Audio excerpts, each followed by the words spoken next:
안녕하세요. 구직구인의 나침반 헤드헌터 잡꼼바스입니다. 오늘은 이력서 작성의 아주 기본적인 내용에 대해 이야기해 보겠습니다. 헤드헌터로서 하루에 참 많은 이력서를 보게 됩니다. 오늘은 실제로 필요한 내용 위주로 A부터 Z까지 이력서 구성 순서대로 하나씩 말씀드릴게요. 1. 지원자 개인정보 인적사항. 이름, 연락처, 이메일, 주소 기본적으로 잘 쓰시는데요. 주소는 구나 동까지만 쓰시면 됩니다. 더 자세한 정보는 입사 후 신상정보 기재할 때 작성하면 됩니다. 2. 사진. 가능하다면 비용을 투자해서 정성이 들어간 사진을 준비하세요. 이왕이면 다홍치 말하고 정성이 들어간 이력서는 첫인상부터 다릅니다. 3. 경력사항 쇼트폼. 총 경력 연수는 꼭 쓰세요. 기본입니다. 각각의 경력은 입사 퇴사 연월, 회사명 부서명 또는 업무명 직급 이런 식으로 정리해 주시고 가장 최신 경력이 상단에 오도록 작성해 주세요. 4. 핵심 역량 후킹 포인트. 첫인상이 중요하듯 이력서에선 핵심 역량이 매우 중요합니다. 이건 일종의 후킹, 사람을 끌어당기는 요소예요. 예를 들어 관리 영업 직무를 뽑는데 신규 영업만 줄줄이 나열하거나 팀장을 찾는데 리더십 내용이 하나도 없는 경우 이분 그냥 기존 이력서 그대로 냈구나 싶어서 탈락각입니다. 회사에서 어떤 인재를 원하는지 JD 직무기술서를 보고 꼭 파악한 다음 관련된 나의 역량을 정확히 표현해야 합니다. 5. 학력. 입학연도, 졸업연도, 학교명, 전공 이렇게 써주시면 됩니다. 채용사에서 별도로 요청하지 않는 한 학점은 필수는 아니지만 학점이 경쟁력이 된다면 기재하셔도 무방합니다. 실제로 학점을 성실성의 지표로 보는 채용 담당자도 있습니다. 고등학교부터 최종 학력까지 정리하면 됩니다. 수료와 졸업은 확실하게 구분해서 쓰세요. 6. 외국어 자격증 교육사항. 운전면허도 자격증입니다. 반드시 써주세요. 학원을 다녔더라도 JD와 관련 있다면 적는 게 좋습니다. 석사 이상 학위라면 논문 주제가 JD와 관련된다면 제목과 간단한 설명도 넣어주세요. 7. 경력기술서. 회사별로 상세히 써야 합니다.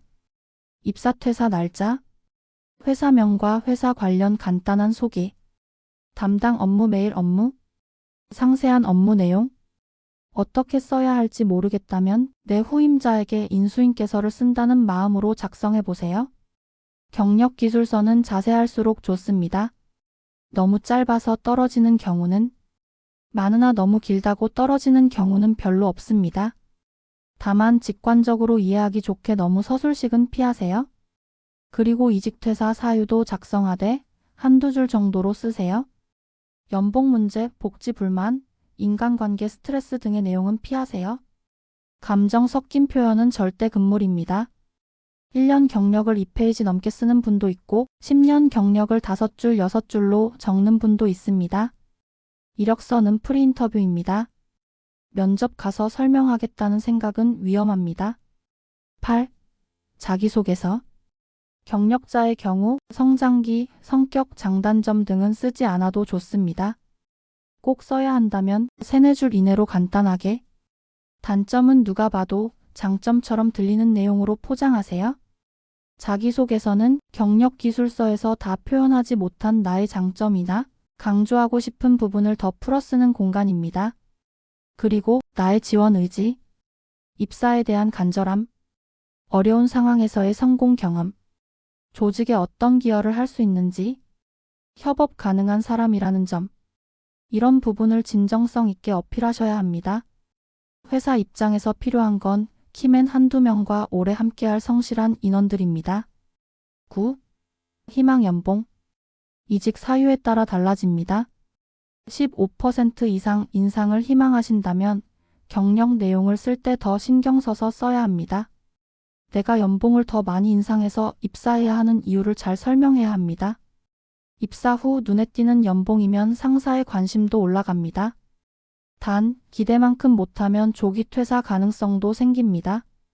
자신에 대한 객관적 판단을 잘 해보세요. 10% 이내 인상 가장 일반적인 케이스. 수평 이동 연봉 비슷해도 환경 바꾸고 싶을 때. 연봉 낮춰 이동. 번아웃이 심하거나 20년 차 이상 이제 돈보다 일이 중요하다는 경우 등. 참고 성과급과 시간 외 수당.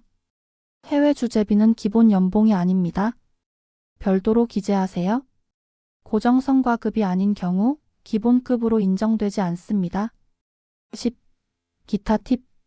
지원 회사에 맞춰 이력서를 반드시 수정하여 제출하세요. 이력서에 회사 이름 한 번도 안 나온다면 감점입니다. 그리고 오피스 사용 능력은 이력서 구성만 보고도 판단됩니다. 잡사이트에서 다운로드한 이력서를 그대로 채용사에 보내는 경우 정말 무성의해 보입니다. 안 하는 이만 못합니다. 워라벨에 대한 현실. 워라벨 좋은 회사 분명히 있습니다. 대신 업무 효율성은 필수입니다. 6시면 컴퓨터 셧다운하는 회사도 많습니다. 물론 칼퇴 가능하죠. 하지만 그만큼 집중력 있게 업무해야 합니다. 담배 피고 커피 마시며 수다 떨 시간 없습니다. 편하고 워라벨 좋은 회사? 거의 없습니다. 설령 있어도 오래 안 가더라고요. 마지막으로 이력서는 겸손하면 안 됩니다. 팩트 기반으로 자신을 잘 드러내되 단거짓 정보는 노. 나를 상품처럼 어필해야 합니다. 마무리. 오늘 전해드린 내용은 기본이 되는 이력서를 만들 때 꼭 참고할 만한 팁입니다. 오늘도 즐겁게 출근, 퇴근하세요. 잡꼼바스였습니다.